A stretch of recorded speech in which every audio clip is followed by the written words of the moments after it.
Budget తక్కువ, కథ బలం ఎక్కువ కలిగిన సినిమాలు మలయాళంలో ఎక్కువగా కనిపిస్తూ ఉంటాయి. థ్రిల్లర్ నేపథ్యానికి, సహజత్వానికి వాళ్ళు ఎక్కువగా ప్రాధాన్యత ఇస్తూ ఉంటారు. అలా మిస్టరీ, హర్రర్, థ్రిల్లర్ జోనర్లో రూపొందిన సినిమానే అపరాధి.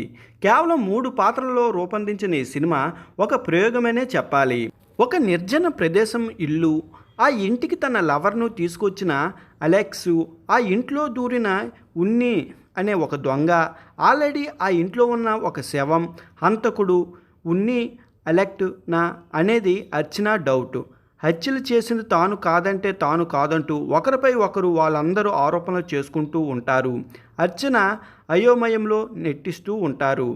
అప్పుడు ఆమె ఎవరిని నమ్ముతుంది, ఆ తర్వాత ఏం చేస్తుంది అనే కథను దర్శకుడు ఆవిష్కరించిన తీరు ఆకట్టుకుంది. 3 పాత్రల మధ్య పట్టుగా కథను నడిపించడంలో, సంభాషణతో ఉత్కారం పెంచడంలో దర్శకుడు విజయం సాధించాడు. క్లైమాక్స్ ట్విస్ట్ కూడా చాలా ఆసక్తిగా ఉంటుంది. తక్కువ పాత్రలతో, తక్కువ నిడివిలో బలమైన కంటెంట్తో పలకరించాడు ఈ సినిమాతో.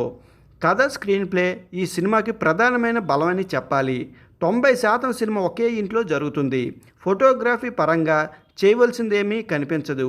బ్యాక్గ్రౌండ్ స్కోప్ పరంగా చూసుకుంటే మంచి మార్కులు వచ్చాయి. నటన పరంగా చూసుకుంటే 3 ప్రధానమైన పాత్రలు పోషించిన ఆర్టిస్టులు పోటీ పడి మరీ నటించేశారు. చాలా ఇంట్రెస్ట్గా, చాలా థ్రిల్గా ఉంది. ఒకసారి చూసేయండి.